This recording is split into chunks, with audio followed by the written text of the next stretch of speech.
Assalamualaikum. Hai anak-anak dan juga mak ayah. Okey, kita pergi soalan yang lebih advance sikit. Kita dah masuk yang seterusnya. Okey, masih sifir 2. Okey, tapi nombor semakin besar. 36 bahagi 2, 786 bahagi 2. Bila bahagi ingat buat up and down, buat kosong sampai 9. Tengok nombor kat luar sifir berapa? Sifir 2. So atas pun sifir 2. Okey, sip. Syarat yang pertama, nak tengok down, mesti cari nombor yang sama ataupun nombor lebih kecil.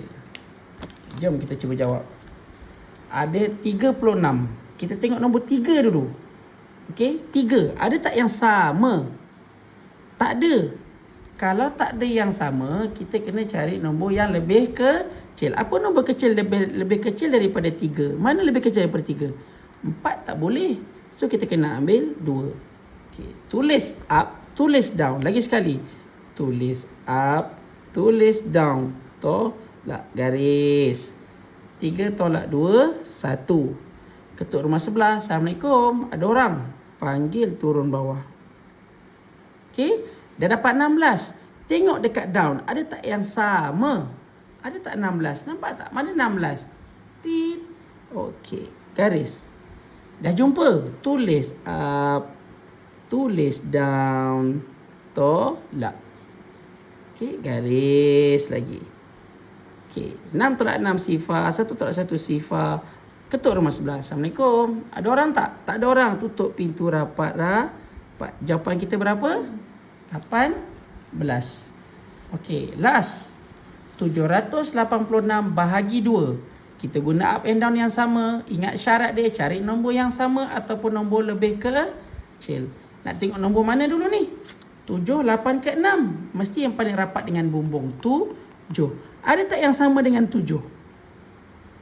Ada tak? Tak ada. Kalau tak ada, lebih kecil daripada 7. Apa nombor lebih kecil daripada 7?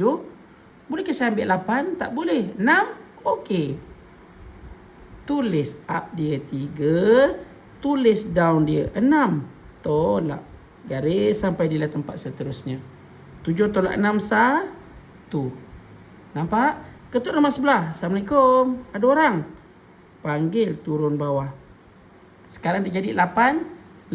Cuba tengok yang sama. Ada tak yang sama dengan 18? Adakah? Okay, jumpa kat sini. Seperti biasa. Tulis up, tulis down, tolak. Lagi sekali. Tulis up. Tulis down. Tolak. Garis lagi sampai di lain tempat yang seterusnya. Okey. 8 tolak 8 sifar, 1 tolak 1 sifar. Ketuk rumah sebelah. Assalamualaikum. Ada orang tak? Ada. Panggil turun bawah. 6. Cuba cari dekat down. Ada tak 6? Jumpa. Ini. Up dia 3. Down dia 6. Tulis up, tulis down, tolak. Garis nilai seterusnya. 6 tolak 6 sifar. Ketuk rumah sebelah. Assalamualaikum. Ada orang tak? Tak ada. Tak ada. Tutup pintu rapat. Berapa jawapan kita anak-anak?